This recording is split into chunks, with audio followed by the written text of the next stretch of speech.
What's up, everyone? Welcome to another edition of Tarun's Thoughts. My name's Tarun Shetty. Happy Valentine's Day. Hope everyone's having a great day with your loved one. Maybe you're a divorce lawyer, or maybe you're just cheating with your neighbor, whatever your weird situation is. I'm sitting here in my sanctum sanctorum, aka Florida, in my perpetual singlehood by choice. And let me say this as a disclaimer. Nobody should ever listen to me talk about relationships. I have no idea what I'm talking about. With that said, I've had my fair share of great relationships and not so great relationships. Here's my backstory. I didn't really date that much in college. I was very hyper-focused on, my illustrious comedy career. My late 20s, I had a few serious relationships, and then in my 30s, most of them were train wrecks. I'm not gonna lie. I mean, a lot of my ex-girlfriends have blocked me on social media. That's not good.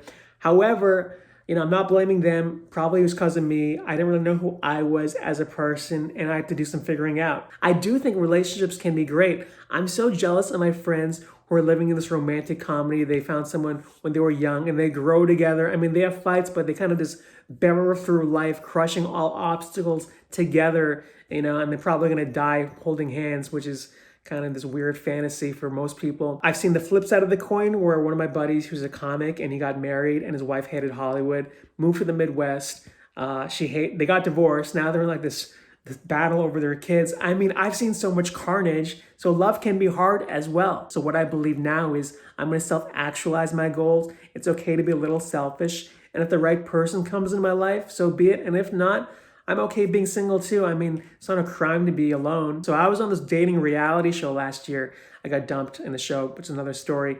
But after the show, I had like 200 messages from like these single women in LA.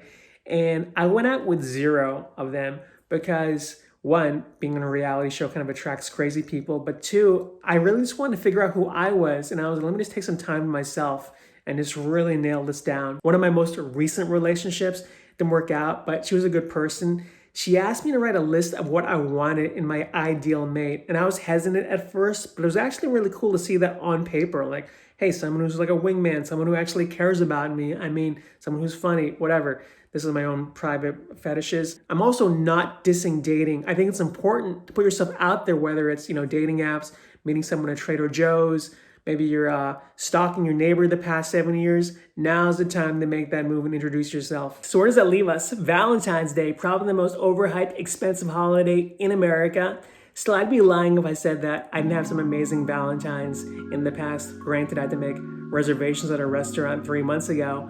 But I hope you have a great Valentine's Day. Show this video to your significant lover or spouse so you can improve your life. And don't forget to subscribe. Have a great week. Take care.